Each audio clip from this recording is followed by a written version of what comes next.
ఇప్పుడు ఇంజనీరింగ్ లో అనగానే ఏ బ్రాంచ్ తీసుకోవాలి? బికాజ్ రానున్న రోజుల్లో ఉద్యోగాలు ఎలా ఉంటాయి? ఇప్పటికే సాఫ్ట్వేర్ ఉద్యోగాలన్నీ ఊడిపోతున్నాయట. ఒరకల్ లాంటివి రీసెంట్ న్యూస్, బజింగ్ న్యూస్ ఏంటంటే ఒరకల్ లో లే ఆఫ్ జరిగాయి. అంతకు ముందు కూడా చాలా సాఫ్ట్వేర్ కంపెనీస్ లో చాలా భారీ సంఖ్యలో లే ఆఫ్ జరిగాయి అని చెప్పి న్యూస్లు వింటున్న తరుణంలో ఇప్పుడు ఎలాంటి బ్రాంచ్ తీసుకుంటే సస్టైనబిలిటీ ఉంటుంది, ఒక మంచి కెరియర్ అనేది ఎక్స్పెక్ట్ చేయొచ్చు అనే ఒక కన్ఫ్యూజన్ లో ఇప్పుడు రైట్ నౌ సినారియో ఉంది. సో ఇలాంటి సినారియోలో మనకి మెయిన్ గా ఇంజనీరింగ్ లోకి వచ్చేటప్పటికి సిఎస్సి లేదా స్పెషలైజేషన్ అండ్ కోర్ బ్రాంచెస్. ఇప్పుడు వీటిలో ఎలా ఉంది పరిస్థితి, కెరియర్ ఆప్షన్స్ ఏంటి, ప్రోస్ ఏంటి, కాన్స్ ఏంటి, నేను మీకు చాలా క్రిస్టల్ క్లియర్ గా చెప్పడానికి ప్రయత్నం చేస్తాను. సో వీడియో చివరి దాకా చూడండి. ఈ video intermediate second year complete చేసుకుని నెక్స్ట్ ఇంజనీరింగ్ లోకి వెళ్ళాలి అనుకునే ప్రతి స్టూడెంట్ కి చాలా ఇన్ఫర్మేటివ్ గా ఉంటుంది. అట్ ద సేమ్ టైం ఇంకా మరీ ముఖ్యంగా ఇంటర్మీడియట్ కంప్లీట్ అయ్యి ఇంజనీరింగ్ కి వెళ్లే పిల్లలు ఉన్న తల్లిదండ్రులకి ఇది చాలా ఇన్ఫర్మేటివ్. కంపల్సరీగా వినండి, చివరి దాకా వినండి. I'm going to make it in short and crisp. So ఈ వీడియోలో నేను డిస్కస్ చేయబోయే పాయింట్ ఏంటంటే, సో మెయిన్ గా ఈ topic CSE versus core branches. CSE అంటే ఇప్పుడు నార్మల్ గా అసలు ఒకనొక టైంలో అంటే అరౌండ్ 2000 దగ్గర నుంచి కూడా సిఎస్సి నెమ్మదిగా పెరిగింది. కొంతకాలం అయిన తర్వాత సిఎస్సి అనేది ఒక సూపర్ బ్రాండ్ అయిపోయింది అనమాట. అంటే ఇంజనీరింగ్ అంటే సిఎస్సి చేయాలి. సో ఆ తర్వాత నెమ్మదిగా కోవిడ్ తర్వాత నుంచి లాస్ట్ కొన్ని ఇయర్స్ లో సిఎస్సి తో పాటుగా సిఎస్సి స్పెషలైజేషన్స్ అంటే CSE with AI, CSE with ML, AI ML, so CSE with data science, CSE with cyber security, ఇలాంటివి కూడా మనకి భూమిలోకి రావడం అనేది జరిగింది. అయితే ఇప్పుడు సడన్ గా లాస్ట్ 1 year నుంచి ఏఐ అనేది ఒక బబుల్ లాగా ఫామ్ అయిపోయి ప్రజలందరినీ భయపెట్టేస్తోంది కాబట్టి జాబ్స్ విషయంలో. సో ఇప్పుడు సిఎస్సి తీసుకోవాలా, మళ్ళీ కోర్ బ్రాంచెస్ అంటే ఏంటి? ఈసీఈ దగ్గర నుంచి ECE, triple E, mechanical, civil, వీటిని మనము కోర్ బ్రాంచెస్ అంటాం. సో కొంతమంది స్టూడెంట్స్ కి వాళ్ళకి స్వతహాగా ఈ కోర్ బ్రాంచెస్ లో ఇంట్రెస్ట్ కూడా ఉంటుంది చెయ్యాలి అని. సో వీటి గురించి ఒకసారి మనం డీటెయిల్ గా చూసుకుందాం. So first of all which is a right path for you? మీరు ఒక మంచి డెసిషన్ తీసుకోవాలి అంటే ఏది రైట్ పాత్ అవుతుంది మీకు? సో ఫస్ట్ ఆఫ్ ఆల్ మీరు ఏ బ్రాంచ్ తీసుకోవాలి అనేది దేని మీద డిపెండ్ అవుతుంది అంటే మీ ఇంట్రెస్ట్ మీద. ఫస్ట్ థింగ్ మీ ఇంట్రెస్ట్ మీద. అండ్ ఆల్సో సాడెస్ట్ పార్ట్ ఏంటి అంటే గనక అసలు సిఎస్సిలో ఎలాంటి చదువులు చదవాలి, ఎలాంటి పేపర్స్ ఉంటాయి, ఎలాంటి కోర్స్ ఉంటుంది, ఎలాంటి సబ్జెక్ట్స్ ఉంటాయి అనేది పిల్లలకి తెలియదు. అలాగే కోడింగ్ అంటే ఏంటి చాలా మందికి తెలియదు. నెక్స్ట్ వచ్చేసి అసలు ఆర్టిఫిషియల్ ఇంటెలిజెన్స్ అంటే ఏంటి? ఆర్టిఫిషియల్ ఇంటెలిజెన్స్ ని మనము 2 రకాలుగా చూడొచ్చు. ఒకటి ఆర్టిఫిషియల్ ఇంటెలిజెన్స్ ని తయారు చేయడము, రెండోది ఆల్రెడీ ఎవరో తయారు చేసిన ఆర్టిఫిషియల్ ఇంటెలిజెన్స్ ని నేను వాడుకుని నా పనికి అప్గ్రేడింగ్, అప్ స్కిల్లింగ్ ఇవ్వడం అనమాట. సో ఈ 2 చాలా మంచివే. అయితే ఆర్టిఫిషియల్ ఇంటెలిజెన్స్ ని తయారు చేయాలి, నేను ఆర్టిఫిషియల్ ఇంటెలిజెన్స్ గురించి వెళ్ళాలి అంటే ఎలాంటి సబ్జెక్ట్స్ మీద గ్రిప్ ఉండాలి, ఎలాంటి ఇంట్రెస్ట్లు ఉండాలి, ఇవి కూడా పిల్లలకి చాలా తెలియదు. బట్ ఇప్పుడున్న రోజుల్లో CBSE has taken a very good decision అని చెప్పొచ్చు. ఇప్పుడు 6th క్లాస్ నుంచి కూడా ఆర్టిఫిషియల్ ఇంటెలిజెన్స్ గురించి అలాగే డేటా సైన్స్ గురించి కూడా వీళ్ళు కోర్సెస్ అనేవి పెట్టడం జరిగింది. ఇది చాలా మంచి పరిణామం, మెచ్చుకోదగ్గ పరిణామం. పనికిమాలిన అవుట్డేటెడ్ సిలబస్ ని తీసేసి అప్డేటెడ్ సిలబస్ ని పిల్లలకి స్కూల్ లెవెల్ నుంచి పెట్టడం చాలా అవసరం. At least 9th, 10th, 11th, 12th లో వాళ్ళు ఆప్షనల్ సబ్జెక్ట్ గా, not a compulsory subject but optional subject గా ఏఐ అంటే ఏంటి, డేటా సైన్స్ అంటే ఏంటి, సిఎస్సిలో ఏం చేస్తారు, సైబర్ సెక్యూరిటీలో ఎలా ఉంటుంది, ఇవి వాళ్ళు తెలుసుకోగలిగితే అది యాక్చువల్ గా మీ ఇంట్రెస్ట్ ని మీకు చెప్తుంది. మీరు ఒక కరెక్ట్ డెసిషన్ ని తీసుకోగలుగుతారు. బట్ ఈ వీడియోలో నేను మీకు హెల్ప్ చేయడానికి ప్రయత్నం చేస్తాను. So first of all, do you really enjoy coding, maths, abstract thinking, statistics మీద మీకు ఇంట్రెస్ట్ ఉంది, then you can think of CSE లేదా సిఎస్సి రిలేటెడ్ వాటికి వెళ్ళొచ్చు అనమాట. మీరు చాలా జాగ్రత్తగా వినండి. సిఎస్సి అండ్ ఆర్టిఫిషియల్ ఇంటెలిజెన్స్ 2 కూడా చాలా డిఫరెంట్ ట్రాక్స్. సిఎస్సి అనేది 2 కూడా మ్యాథ్స్ మీద డిపెండ్ అవుతాయి. కాకపోతే సిఎస్సిలో మీకు ఒక రకమైన మ్యాథమెటికల్ స్కిల్స్ వరకు సరిపోతుంది. కానీ ఎప్పుడైతే మీరు ఆర్టిఫిషియల్ ఇంటెలిజెన్స్ కి వెళ్తారో మీకు హై మ్యాథమెటికల్ స్కిల్స్ అనేవి రిక్వైర్మెంట్ ఉంటుంది. మీరు మ్యాథమెటిక్స్ లో చాలా ఇంట్రెస్టెడ్, లాజికల్ థింకింగ్ లో చాలా ఇంట్రెస్టెడ్, హై మ్యాథమెటికల్ స్కిల్స్ మీరు చేయగలరు. అప్పుడు మాత్రమే మీరు ఆర్టిఫిషియల్ ఇంటెలిజెన్స్ గురించి ఆలోచించండి. లేదు సిఎస్సి గురించి ఆలోచించండి ఆలోచించవచ్చు. సో మీకు కనుక మ్యాథ్స్ లో ఇంట్రెస్ట్ ఉండి abstract thinking, problem solving skills, coding అంటే ఏం లేదు, మీకు ఒక ప్రాబ్లం ఇస్తారు, ఆ ప్రాబ్లం కి మీరు ఒక సొల్యూషన్ కోడింగ్ ని తయారు చేయాలి. అందులో కూడా ఒక 4-5 కోడ్స్ రాసి అందులో ఎఫెక్టివ్ కోడింగ్, చాలా ఫాస్ట్ గా సొల్యూషన్ ఇచ్చేది ఎఫెక్టివ్ కోడింగ్ ని తయారు చేయడం, అదే ఒక కోడర్ కి కావాల్సిన బెస్ట్ స్కిల్ అన్నమాట. ఓకే, సో మీరు గనక కోడింగ్ ని ఎంజాయ్ చేస్తున్నారు, మీకు అబ్స్ట్రాక్ట్ థింకింగ్ ఉంది, then choose CSE. So aim for startups కి కానీ మీరు వెళ్ళొచ్చు అనమాట. సిఎస్ఈ చూస్ చేసుకోవడానికి దీనికి మీకు హెల్ప్ అవుతుంది. ఫస్ట్ థింగ్ గుర్తుపెట్టుకోండి, సిఎస్ఈలో కోడింగ్ అనేది ఇంపార్టెంట్. అయితే మీరు సిఎస్ఈ తీసుకున్నాక, సిఎస్ఈ తీసుకోవడం వల్ల అడ్వాంటేజ్ ఏంటి నేను మీకు చెప్తాను. మీకు ఇప్పుడు చాలా బ్రాంచెస్ ఉన్నాయి కదా, డేటా సైన్స్ అని. అప్కమింగ్ బూమింగ్ కెరియర్స్ లో డేటా సైన్స్, డేటా అనాలిసిస్ట్ వీళ్ళకి కూడా చాలా ఇంపార్టెన్స్ ఉంటుంది. Apart from artificial intelligence, machine learning కి చాలా మంచి ఫ్యూచర్ ఉంటుంది. డేటా సైన్స్, డేటా అనాలిసిస్ట్ వీళ్ళందరూ కూడా అవసరం పడతారు. బికాస్ ఆర్టిఫిషియల్ ఇంటెలిజెన్స్ తయారు చేయాలి అంటే డేటాని అనాలిసిస్ చేయాలి, డేటా సైంటిస్ట్ అవసరము. సో మెషిన్ లెర్నింగ్ అనేది ఆర్టిఫిషియల్ ఇంటెలిజెన్స్ కి హెల్ప్ అవుతుంది. బికాస్ మీరు ఒక మెషిన్ లెర్నింగ్ అంటే ఏం లేదమ్మా, మీరు ఒక మెషిన్, ఒక సిస్టమ్ కి నేర్పిస్తారనమాట ఎక్కడి నుంచి డేటా కలెక్ట్ చేసుకోవాలి, ఎలా ఆ మెషిన్ అనాలిసిస్ చేయాలి, ఆ డేటాని అది మోడిఫై చేసి ఎలా ఆ రిప్లై ఇవ్వాలి, ఎలా దాని అవుట్పుట్ ఇవ్వాలి. సో మెషిన్ కి మీరు నేర్పిస్తారనమాట. సో మెషిన్ లెర్నింగ్ కూడా చాలా అవసరము. సో ఇవన్నీ కూడా సిఎస్ఈ బ్రాంచ్ మీరు తీసుకుంటే గనక మీరు 3rd ఇయర్ నుంచి మీకు ఎలెక్టివ్ సబ్జెక్ట్స్ ఉంటాయి. సో ఆ ఎలెక్టివ్ సబ్జెక్ట్ లో మీరు డేటా సైన్స్ కానీ మెషిన్ లెర్నింగ్ కానీ కొద్దిగా నేర్చుకుంటే, సో ఈ రోజుల్లో అంతా మల్టీ టాస్కింగ్, మల్టీ స్కిల్స్ ఉన్న వాళ్ళు చాలా అవసరం కాబట్టి సో ఇవన్నీ మీకు చాలా హెల్ప్ అవుతాయి. ఇవన్నీ మ్యాథమెటికల్ బేస్డ్ అన్నమాట. ఓకే, సో అది కాకుండా సరే నీకు మ్యాథమెటిక్స్ లో అంత ఇంట్రెస్ట్ లేదు, కోడింగ్, నా రిక్వెస్ట్ ఏంటి అంటే మీరు ఇంజనీరింగ్ ఎంట్రన్స్ ఎగ్జామ్స్ అయిపోయిన తర్వాత ఈ కామెడ్ కేల్ కానీ లేదంటే మీ బిట్స్ కానీ AEEE కానీ EBSET కానీ ఇవన్నీ కంప్లీట్ అయిపోయిన తర్వాత మీరు ఖాళీ ఉంటుంది, మీ కౌన్సిలింగ్ జరిగి మీరు ఇంజనీరింగ్ కాలేజ్ కి వెళ్లేలోగా నా రిక్వెస్ట్ ఏంటంటే ఈలోగా మీరు యూట్యూబ్ లో నేర్చుకుంటారా, ఆన్లైన్ లోనా ఆఫ్లైన్ లోనా ఎక్కడో ఒక చోట కోడింగ్ కంపల్సరీగా ట్రై చేయండి. మీరు ట్రై చేస్తేనే మీకు తెలుస్తుంది మీరు కోడింగ్ చేయగలరా లేదా, ఇంట్రెస్ట్ ఉందా లేదా అనేది తెలుస్తుంది. కాబట్టి I request you all to see the flavour of the coding. ఒకసారి రుచి చూడండి, then you can take the decision. అలా కాదు, కొంతమంది ఉంటారు నాకు ఇందులో ఇంట్రెస్ట్ లేదు, అంతగా నాకు మ్యాథమెటికల్ స్కిల్స్ లేవు, లేదా అంతగా నేను కోడింగ్ రాయలేను అనుకున్న వాళ్ళు, then you can prefer hands on physical systems, real world builds. మీకు సిస్టమ్స్ తో పనిచేయాలి, సర్క్యూట్స్ తో పనిచేయాలి, ఎలక్ట్రికల్ సర్క్యూట్స్ తో పనిచేయాలి, సెమీ కండక్టర్స్ లో ఇంట్రెస్ట్ ఉంది, లేదు మీకు డిజైనింగ్ లో ఇంట్రెస్ట్ ఉంది, కన్స్ట్రక్షన్ వర్క్ లో ఇంట్రెస్ట్ ఉంది, లేదు మీకు ఇంకా ఇండస్ట్రియల్ సైడ్ మీకు ఇంట్రెస్ట్ ఉంది, then you can choose your core subjects అన్నమాట. సో కోర్ సబ్జెక్ట్స్ తీసుకోవచ్చు. అండ్ ఆల్సో కోర్ సబ్జెక్ట్స్ తీసుకోవడం వల్ల ఇంకొక అడ్వాంటేజ్ ఏంటి అంటే గేట్ ఎగ్జామినేషన్ ఎక్కువగా క్రాక్ చేసే అవకాశాలు కోర్ సబ్జెక్ట్ వాళ్ళకు ఉంటాయి. కాబట్టి మీరు గేట్ రాద్దాము, తర్వాత రీసెర్చ్ కి వెళ్దాము, లేదా ఎంటెక్ చేద్దాము, ఇంకా మంచి అవకాశాలు ఉంటాయి. కాబట్టి అటువైపు వెళ్ళాలి అనుకుంటే మీరు కోర్ ని మీరు సెలెక్ట్ చేసుకోవాలి. కానీ నా సలహా ఏంటి అంటే మళ్ళీ చెప్తున్నాను, ఇప్పుడున్న కాంపిటేటివ్ వరల్డ్ లో కంపెనీస్ కి సింగిల్ స్కిల్ ఉన్న పర్సన్ కన్నా మల్టీ స్కిల్ డెవలప్డ్ పీపుల్ అనే వాళ్ళు చాలా ప్రిఫరబుల్. నువ్వు ఒకటే స్కిల్ ఉంది, ఇంకొక పర్సన్ దగ్గర 2-3 స్కిల్స్ ఉన్నాయి, then company goes to him. అంటే మీరు కోర్ సబ్జెక్ట్స్ తీసుకున్నా కూడా కొద్దిగా ఆర్టిఫిషియల్ ఇంటెలిజెన్స్ ని నీ కోర్ సబ్జెక్ట్ లో నువ్వు అప్లై చేసుకునేలాగా. ఫర్ ఎగ్జాంపుల్ నువ్వు సివిల్ ఇంజనీరింగే చేసావు, కానీ ఆ సివిల్ ఇంజనీరింగ్ లో ఆర్టిఫిషియల్ ఇంటెలిజెన్స్ ని మిక్స్ చేసి ఆర్టిఫిషియల్ ఇంటెలిజెన్స్ ని యూజ్ చేసుకుని సివిల్ ఇంజనీరింగ్ ని నువ్వు ఎలా ఎన్హాన్స్ చేసుకోగలవు, నీ సివిల్ ఇంజనీరింగ్ లో నువ్వు బిల్డింగ్ డిజైన్ ని ఎంత బాగా చేయగలవు, లేదంటే బిల్డింగ్ కన్స్ట్రక్షన్ లో ఆర్టిఫిషియల్ ఇంటెలిజెన్స్ ని ఉపయోగించగలవు. ఇలా నీ స్కిల్ ని నువ్వు అప్గ్రేడ్ చేసుకుంటే, దీనినే హైబ్రిడ్ అంటాము, civil engineering plus artificial intelligence. ఇలాంటి వాళ్ళు more preferable to the industry. So ఇలాగా మీరు కెమికల్ ఇంజనీరింగ్ తీసుకున్నారు, దాంట్లో మీరు డేటా సైన్స్ కానీ మీరు ఆర్టిఫిషియల్ ఇంటెలిజెన్స్ ఉపయోగించి కెమికల్ ఇంజనీరింగ్ ని ఇంకా ఎంత ఎన్హాన్స్ చేసుకోగలరు, లేదా నీ ఈసీఈలో డేటా సైన్స్ ని కానీ సిఎస్సి కోడింగ్ ని ఈసీఈలో మిక్స్ చేసి ఏదైనా కొత్తగా తయారు చేయగలవా. ఇలాంటి స్కిల్స్, హైబ్రిడ్ స్కిల్స్ ఎవరికైతే ఉంటాయో ఈ హైబ్రిడ్ స్కిల్స్ ఉన్న వాళ్ళు most preferable to the industry అన్నమాట. Okay, so engineering in India 2026 లో ఎలా ఉంటుంది ఒకసారి మనం అబ్జర్వ్ చేస్తే it is very plain and simple. మీరు సిఎస్ఈ తో ఇక్కడ మీరు ఒక చిన్న పాయింట్ చూసుకోవాలి.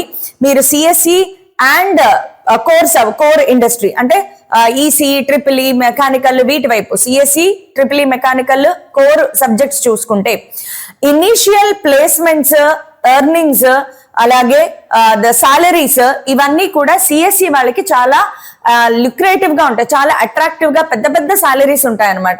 స్టార్టింగ్ సాలరీస్ మినిమం 8 lakhs నుంచి 14 lakhs per annum వరకు ఉండే అవకాశాలు, చాలా యావరేజ్ సాలరీస్ చాలా ఎక్కువగా ఉంటాయి. వేరే కోర్ వాళ్ళకి స్టార్టింగ్ అంత సాలరీస్ ఉండవు.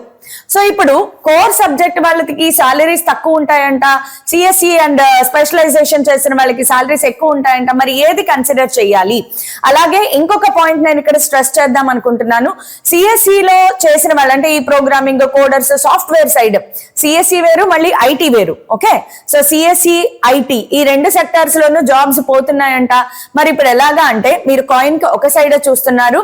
సిఎస్ఈ ఇక్కడ మీరు గుర్తుపెట్టుకోవాల్సింది, సిఎస్ఈ రిలేటెడ్ వాటిలో జాబ్స్ పోయినా కూడా దానికి కాయిన్ కి అదర్ సైడ్ వేరే టెక్నాలజీ డెవలప్ అవుతుంది. Artificial intelligence and lead courses ఏవైతే ఉన్నాయో వాటిలో విపరీతమైన డిమాండ్ పెరిగిపోతుంది. ఈ సిఎస్ఈని ఏఐతో కలిపి లేదా డేటా సైన్స్ తో కలిపి ఎవరైనా నేర్చుకోగలిగితే వాళ్ళకి తిరుగులేదు, వాళ్ళ జాబ్స్ ఎప్పటికీ పోవు, వాళ్ళకి హై డిమాండ్ ఉంది.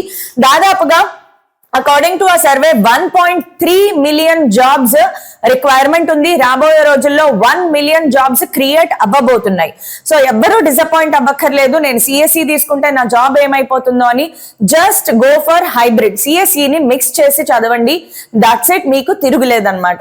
ఓకే, సో మీకు ఇప్పుడు నేను ఒక్కసారి ఈ 2 parts లో మీరు ఎలా తీసుకోవాలి డెసిషన్ అనే దాని గురించి ఇంకొంచెం డీటెయిల్స్ ఇస్తాను. కంప్యూటర్ సైన్స్ అనేది మీకు చూసుకుంటే దీంట్లో సాఫ్ట్వేర్ డెవలప్మెంట్ అంటే IT sector, artificial intelligence and machine learning, cloud computing ఇది కూడా మీకు రానున్న రోజుల్లో సూపర్ గా మీకు జాబ్స్ తీసుకొస్తుంది. సైబర్ సెక్యూరిటీ రానున్న boom industry, cyber security, data science and startup global companies. So ఇవన్నీ కూడా రానున్న రోజుల్లో మీకు ఉద్యోగాలు తెచ్చి పెడతాయి, మీ ఉద్యోగాలు ఎక్కడికి పోవు. ఇది చేయాలి అంటే మీరు కోర్ సిఎస్ఈ తీసుకున్నా పర్లేదు, మీ స్కిల్స్ వీటిలో అప్గ్రేడ్ చేసుకుంటే సరిపోతుంది. ఇప్పుడు కోర్ సబ్జెక్ట్ కొద్దాం. కోర్ అంటే మీకు ఈసీఈ దగ్గర నుంచి మెకానికల్, సివిల్ ఇట్లాంటివి. సో వీటిలో మీరు mechanical engineering, civil and infrastructure, electrical engineering, electronics and semi conductors, VLSI designing అనేది ఇప్పుడు ఇది ఏదైతే ఉందో ఈ semi conductors, VLSI designing, chip making, chip designing, మన ఆత్మనిర్భర్, మన ప్రధానమంత్రి గారు కూడా ఆత్మనిర్భర్ ప్రోగ్రామ్ లో భాగంగా మన చిప్స్ మనమే తయారు చేసుకోవాలి, మన దేశం వేటి మీద డిపెండ్ అవ్వకూడదు టెక్నాలజికల్ గా అని చెప్పి చాలా ఫండింగ్ కూడా ఇవ్వడం జరుగుతోంది. కాబట్టి ఇది రాబోయే టెక్ ఇండస్ట్రీలో ఇది కూడా ఒక బూమ్.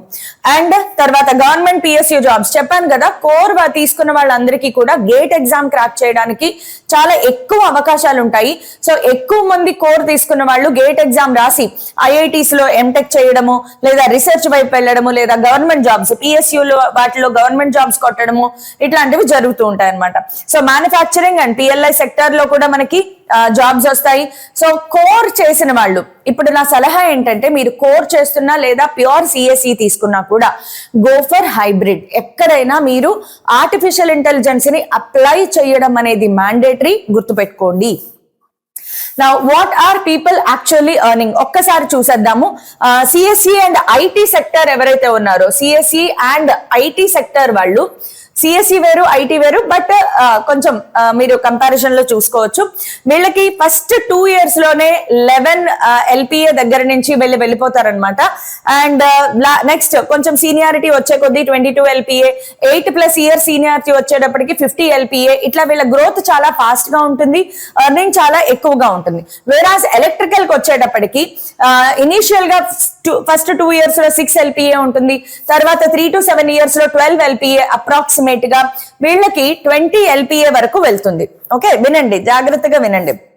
అదే మెకానికల్ సివిల్ అయితే గనక ఇనీషియల్ డేస్ లో 4.5 LPA, తర్వాత 3 to 7 years ఎక్స్పీరియన్స్ వస్తే 9 LPA దాకా, ఇంకొంచెం బాగా 8+ years ఎక్స్పీరియన్స్ వస్తే ఒక 20 LPA వరకు వీళ్ళు వెళ్లే అవకాశాలు ఉన్నాయి. మేడం మరి ఇప్పుడు ఇక్కడ మీకు చాలా అట్రాక్టివ్ గా కనిపిస్తోంది కదా, ఇంత హై ఫాస్ట్ గ్రోయింగ్ ఉంది కదా, సో ఇక్కడికే నేను వెళ్ళాలి కదా అని మీరు అనుకోవచ్చు. కాకపోతే సాఫ్ట్వేర్ ఇండస్ట్రీని మనము కోర్ ఇండస్ట్రీని ఒకసారి కంపారిజన్ ప్రోస్ అండ్ కోన్స్ చూద్దాం. సిఎస్సి లో మీకు ఫస్ట్ ఆఫ్ ఆల్ కోన్స్ చూడండి, హై సాలరీస్ చాలా అట్రాక్టివ్ గా కనిపిస్తాయి. సిఎస్సి లో high salaries, massive job availability, yes high salaries, అలాగే massive job availability, work from anywhere, దీంట్లో ఇదొకటి ఉంటుంది. పైగా వీళ్ళ సాఫ్ట్వేర్ ఆఫీసులన్నీ కూడా చాలా లావిష్ గా, చాలా ఏసీలతో, ఫుల్ ఆఫ్ ఏసీ ఉంటుంది. ఎండలో పని చేయాల్సిన అవసరం లేదు, కూర్చున్న చోట కూర్చున్నట్లే కదలకుండా పని చేయొచ్చు, అలసట అనేది వీళ్ళకి తెలియదు. అలాగే వీళ్ళకి పొద్దున్న 3 పూట్ల ఫ్రీ ఫుడ్, అది కూడా మంచి టేస్టీఫుల్ అండ్ అట్రాక్టివ్ ఫుడ్ కూడా చాలా బాగా ప్రొవైడ్ చేస్తారు. వీళ్ళకి ఫెసిలిటీస్ చాలా బాగుంటాయి, fast career growth, and tech skills apply anywhere, ఇవన్నీ వీళ్ళకు ఉండే అడ్వాంటేజెస్. కానీ డిసడ్వాంటేజెస్ కి వస్తే అతి పెద్ద డేంజరస్ డిసడ్వాంటేజ్ ఏదైనా ఉంది అంటే కనుక ఇది హై స్ట్రెస్ తో కూడిన లాంగ్ అవర్స్ వర్క్ ఉంటుంది, and any time lay off జరగచ్చు, ఎనీ టైం లే ఆఫ్ జరగచ్చు. కాబట్టి వీళ్ళకి అది హై రిస్క్. రెండో రిస్క్ ఏంటి అంటే high competition, very much competition చాలా ఎక్కువగా ఉంటుంది అనమాట. So entry level replacing work, AI అనేది ఎంట్రీ లెవెల్ జాబ్స్ ఏవైతే ఉన్నాయో, ఫ్రెషర్స్ జాబ్స్ ఊరికే పోయే అవకాశాలు ఏఐ ప్రభావం వల్ల ఉండే అవకాశాలు ఉన్నాయన్నమాట. ఓకే, సో ఇవి దీని వల్ల వచ్చే నష్టాలు. ఇప్పుడు మన కోర్ సబ్జెక్ట్స్ కి చూద్దాం. కోర్ సబ్జెక్ట్స్ లో first of all stable government jobs అనేవి ఇక్కడ చాలా అవకాశం ఎక్కువ ఉంటుంది వీళ్ళకి. తర్వాత life time job security, yes మీరు ఎప్పుడైనా చూసారా మన ఈ core side industries, electrical departments లో కానీ, లేదంటే ఎన్విడియాలో జాబ్స్ పోయాయని కానీ, లేదంటే మన చిప్ మేకింగ్, చిప్ డిజైనింగ్, లేదంటే మన కన్స్ట్రక్షన్ సైట్స్ లో కానీ జాబ్స్ పోవడము, వర్క్ పర్ఫార్మెన్స్ బాగున్నంత కాలం జాబ్స్ హ్యాపీగా సెక్యూర్డ్ గా ఉంటాయి అనమాట. నెక్స్ట్ మ్యాసివ్ ఇన్ఫ్రా ఇన్వెస్ట్మెంట్ ఉంటుంది. గవర్నమెంట్ చెప్పాను కదా ఆత్మనిర్భర్ ప్రోగ్రామ్ అని చెప్పి, ఇంకా రకరకాలుగా గవర్నమెంట్ ఎలక్ట్రికల్ డిపార్ట్మెంట్స్ లో, అలాగే ఇందులో మ్యాసివ్ చాలా ఇంపార్టెంట్ రాబోయే భూమి ఏంటి అంటే గనక ఎనర్జీ. మనకి ఇప్పుడు కోల్, పెట్రోలియం రిజర్వ్స్ అన్ని కంప్లీట్ అయిపోతున్నాయి కాబట్టి alternate sources of energy, energy conservation, energy industry మీద గవర్నమెంట్ చాలా ఎక్కువగా పెట్టుబడి పెట్టబోతోంది కాబట్టి మీరు అటువైపు కూడా ఉంటుంది. సెమీ కండక్టర్ బూమ్, ఇది ఎప్పటికీ ఇది ఎవర్ గ్రీన్ అనమాట. సెమీ కండక్టర్స్ లేకపోతే మనకి చిప్ లేదు, మనకు సెల్ ఫోన్ లేదు, కంప్యూటర్ లేదు. కాబట్టి semi conductor boom is the one అనమాట. అండ్ చెప్పాను కదా EV and green energy growth, government ఇప్పుడు దీని మీద దృష్టి పెడుతోంది. రాబోయే 10 సంవత్సరాల్లో దీంట్లో చాలా ఎక్కువగా గ్రోత్ ఉంటుంది. ఇప్పుడు దీంట్లో మనం కాన్స్ కి వచ్చేటప్పటికంటే దీంట్లో డిసడ్వాంటేజెస్, నెగిటివ్ పాయింట్స్ ఏంటంటే లోవర్ స్టార్టింగ్ పే, సాఫ్ట్వేర్ జీతాలతో కంపేర్ చేస్తే ఇక్కడ కొంచెం తక్కువ పే ఉంటుంది, కానీ స్టాండర్డ్ పేమెంట్ ఉంటుంది, మీకు స్టాండర్డ్ వర్క్ ఉంటుంది. మీరు గనక ఎప్పుడు కూడా గుర్తుపెట్టుకోండి, మిమ్మల్ని మీరు అడాప్టబిలిటీగా ఉంచుకోవాలి. కొత్త టెక్నాలజీ, కొత్త సాఫ్ట్వేర్ ఏదైనా వచ్చింది అంటే దానిని మీరు నేర్చుకుని మీరు చేసే వర్క్ కి గనక మీరు అప్లై చేయగలిగే కేపబిలిటీ ఉంటే మిమ్మల్ని తన్నేవాడే లేడు. మీరు అక్కడి మీ గ్రోత్ ని ఆపేవాళ్ళు లేరనమాట. Then automation is a risk. Yes, ఐఓటీలు వచ్చేస్తున్నాయి. ఐఓటీ వల్ల ఏమవుతుంది, ఆటోమేషన్ జరుగుతుంది. ఏఐ వల్ల ఆటోమేషన్ జరుగుతుంది. ఒక పనిని ఫర్ ఎగ్జాంపుల్ నేను ఇక్కడ ఆఫీస్ లో కూర్చుని మా ఇంట్లో ఉండే ఏసీని ఆఫ్ చేసేయాలి, లేదా వాషింగ్ మెషిన్ ని ఆన్ చేయాలి, లేదా డిష్ వాషర్ ని ఆన్ చేయాలి. ఇలాంటి చిన్న చిన్న పనులకి కూడా ఆటోమేషన్ వచ్చేస్తుంది. నా సెల్ ఫోన్ లో నేను ఒక బటన్ ఆపరేట్ చేస్తే నా ఇంట్లో ఉన్న ఏసీ ఆపరేట్ అయిపోతుంది. సో నా ఇంట్లో ఉన్న ఏసీని రిపేర్ చేయాలి, కంపెనీకి కాల్ చేస్తే వాళ్ళు ఆన్లైన్ లో రిపేర్ చేసేంత టెక్నాలజీ పెరిగిపోతుంది. సో అలాంటివి కొంచెం ఈ జాబ్స్ కి కొంచెం రిస్క్ అన్నమాట. స్లోవర్ ప్రమోషన్స్ తక్కువగా ఉంటాయి. లొకేషన్ లిమిటెడ్, అంటే మీరు ఇంటి దగ్గర నుంచి ఎక్కడి నుంచో చేయకూడదు, ఎక్కడ వర్క్ ఉంటే ఆ లొకేషన్ కి వెళ్ళి మీరు వర్క్ చేయాల్సి ఉంటుంది. సో దీంట్లో కొంచెం వర్క్ లోడ్ అనేది హెవీగా అనిపిస్తుంది అనమాట. నా సజెషన్, అలాగే experts suggestion, industry expert suggestion ఏంటంటే ఆల్వేస్ గో హైబ్రిడ్ అనే పదానికి మీనింగ్ నువ్వు చేసే కోర్స్ ని మాత్రమే నేర్చుకుంటే సరిపోదు, కొత్త టెక్నాలజీని నీ కోర్స్ కి నువ్వు ఎలా అప్లై చేయగలవు. ఫర్ ఎగ్జాంపుల్ మీరు మెకాట్రానిక్స్, రోబోటిక్స్ అనే పేర్లు వినే ఉంటారు. మెకానిక్స్ ప్లస్ ఎలక్ట్రానిక్స్ ప్లస్ దాంట్లో మీరు ఏఐ కూడా మిక్స్ చేసుకోగలిగితే అద్భుత. So mechanical plus AI plus embedded systems, ఈ మూడు కలిపిన కాంబినేషన్ ఏదైతే ఉందో ఇది అద్భుతమైన కాంబినేషన్ అన్నమాట. అలాగే industrial IoT engineer, internet of things. So any core branch మీరు తీసుకోండి, ఈసీఈ తీసుకోండి, ట్రిపుల్ తీసుకోండి, దానికి క్లౌడ్ ప్లస్ ఐఓటి కనెక్ట్ చేసి నేర్చుకున్నారనుకోండి, సూపర్ కాంబినేషన్ అన్నమాట. మీరు ఏఐ ప్రోడక్ట్ ఇంజనీర్ అవ్వాలి అనుకుంటే సిఎస్ఈ తీసుకున్నారు, దానితో పాటు డొమైన్ నాలెడ్జ్ ప్లస్ మేనేజ్మెంట్, ఇప్పుడంతా కూడా బిజినెస్ టెక్నాలజీ కూడా కలుపుకుంటే ఇంకా అసలు మిమ్మల్ని ఆపే వాళ్ళే ఉండరు అనమాట. లేదు మీరు ఎనర్జీ డేటా సైంటిస్ట్ అవ్వాలి అనుకున్నారు, electrical plus machine learning plus analytics, ఈ మూడు కాంబినేషన్ లో మీరు కోర్స్ చేయగలిగితే ఇదొక super combination. Semiconductors, VLSI chip making ఇటువైపులో మీరు వెళ్ళాలి, చిప్ డిజైనింగ్ వెళ్ళాలి అనుకుంటే గనక electronics plus VLSI plus hardware AI, ఈ కాంబినేషన్ లో మీరు కోర్సెస్ చేయండి, చాలా బాగుంటుంది. సివిల్ ఆర్ జిఐఎస్ అనలిస్ట్ అవ్వాలి అనుకుంటే civil plus Python plus GIS data, ఈ కాంబినేషన్ లో కోర్సెస్ చేయండి. సో అద్భుతంగా ఉంటుంది. సో ఇవన్నీ కూడా ఇండస్ట్రియల్ ఎక్స్పర్ట్స్ మనకి సూచించిన కాంబినేషన్, హైబ్రిడ్ అన్నమాట. నేను మెకానికల్ కాబట్టి మెకానికల్ లో చేస్తాను, నేను సిఎస్సి కాబట్టి కోర్ సిఎస్సి మాత్రమే నేర్చుకుంటాననే రోజులు పోయాయి. హైబ్రిడ్, రకరకాల కోర్సెస్ కాంబినేషన్స్ మీరు చేయాల్సి ఉంటుంది అనమాట. So who is hiring engineers in 2026? IT and software, ఇక్కడ 42% ఆఫ్ హైరింగ్ జరుగుతుంది. మ్యానుఫ్యాక్చరింగ్ ఇండస్ట్రీలో 18%, average salary 4 to 15 lakhs per annum. Infrastructure లో 14% హైరింగ్ జరుగుతుంది, average 4 to 12 LPA. Energy and EV, ఇది బూమింగ్ అమ్మ, ఇది ఇంకా పెరుగుతుంది. ఇది 2026 డేటా, బట్ 27-28 లో ఇంకా చాలా బాగా పెరుగుతుంది. 6 lakhs నుంచి 22 LPA. డిఫెన్స్, పిఎస్యూస్ ఇవన్నీ కూడా గవర్నమెంట్ జాబ్స్ కాబట్టి స్టాండర్డైజేషన్ ఉంటుంది, కానీ ఇక్కడ హైరింగ్ ఎప్పుడు కూడా స్టాండర్డ్ పెరిగిపోదు సడన్ గా, అక్కడ స్టాండర్డ్ హైరింగ్ జరుగుతుంది. R&D, రీసెర్చ్ అండ్ డెవలప్మెంట్, ఇంకా అదర్ సైడ్ అటు కూడా మీరు వెళ్ళొచ్చు, మంచి పేమెంట్స్ కూడా ఉంటాయి, వెళ్ళొచ్చు అనమాట. Now which path is right for you, ఎలా చూస్ చేసుకోవాలి? First of all, do you enjoy coding, solving logic puzzles, building apps, websites, web designing, వీటి మీద ఇంట్రెస్ట్ ఉంటే మీరు సిఎస్సికి వెళ్ళొచ్చు. దానితో పాటుగా మీరు aim for artificial intelligence, cloud, product roles, targets, GCCs, startups, so ఇలాంటి వాటి మీద కూడా మీరు ప్యారలల్ గా మీరు కాన్సన్ట్రేట్ చేయాల్సి ఉంటుంది.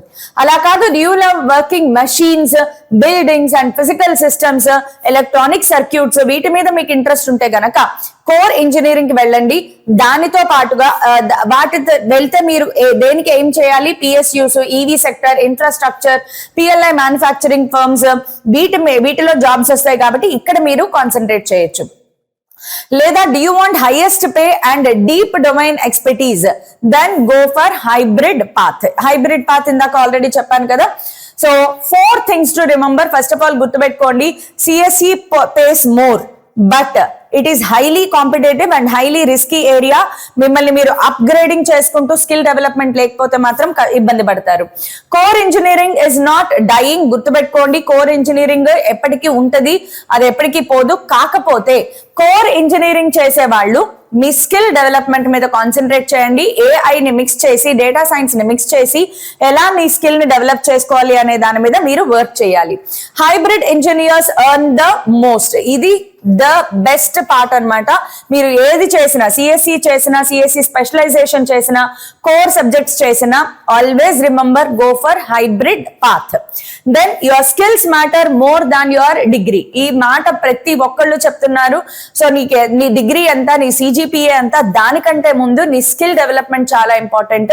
ఈ స్కిల్ డెవలప్మెంట్ లో గుర్తుపెట్టుకోండి, communication skills and body language and the way you present your self also matters. ధైర్యంగా నలుగురు ముందు మాట్లాడడం, నలుగురిని కన్విన్స్ చేయడము, కాన్ఫిడెంట్ గా నువ్వు మనసులో ఏమనుకుంటున్నావో దానిని ఎక్స్ప్రెస్ చేయగలగడము, నువ్వు చేసిన ప్రాజెక్ట్ ని ఎదుటి వాళ్ళకి ఎక్స్ప్రెస్ చేయగలగడము, ఈ లాంగ్వేజ్ ని క్రమ పద్ధతిలో మాట్లాడడము, ఇది కూడా one of the most required skill కాబట్టి ఖచ్చితంగా దీని మీద కూడా మీరు కాన్సన్ట్రేట్ చేయాలి. నా key takeaways, CSE leads in salary and volume. So freshers అనేవాళ్ళు సిఎస్సి తీసుకుంటే స్టార్టింగే మంచి సాలరీ ఉంటుంది, బట్ చాలా కాంపిటీషన్ ఉంటుంది కాబట్టి మీరు డేటా సిఎస్సిలోనే స్పెషలైజేషన్ కూడా చేయడానికి ప్రయత్నం చేయండి. Core branches remain essential, always constant, ఎప్పటికీ ఎసెన్షియల్ గా ఉంటాయి. So India's infrastructure ambitions guarantee 20+ years of strong demand for core subjects to people కాబట్టి don't worry about it. Hybrid engineers are always the winners. వీళ్ళిద్దరి కన్నా ఎవరు winners అంటే hybrid engineers. So your attitude is equal to your branch or your attitude is more than your branch. నువ్వు నేర్చుకున్న దానిని నువ్వు confident గా అవుట్పుట్ తీసుకుని రాగలిగితే అదే ది బెస్ట్ పార్ట్ అన్నమాట. సో కెరియర్ చూస్ చేసుకోవడానికి, మీ బ్రాంచ్ చూస్ చేసుకోవడానికి ఇది హెల్ప్ అవుతుంది అనుకుంటున్నాను. నెక్స్ట్ వీడియోలో ఇంకొంచెం ఎలాబరేట్ గా, ఇంకొంచెం డీటెయిల్డ్ గా మనం మాట్లాడుకుందాము. ఇంకా చాలా వీడియోస్ నేను చేయబోతున్నాను వీటి మీద, బికాస్ మీకు ఇంకా చాలా డౌట్ ఉంటుంది. అసలు సిఎస్సి లోపల ఏం జరుగుతుంది, డేటా సైన్స్ లోపల ఏం జరుగుతుంది, ఆర్టిఫిషియల్ ఇంటెలిజెన్స్ తీసుకోవాలంటే నాకు ఎలాంటి మైండ్ సెట్ ఉండాలి, ఇంకా క్లియర్ గా ఇంకొక వీడియో చేస్తాను. So bye everyone for now, take care. Thank you everyone.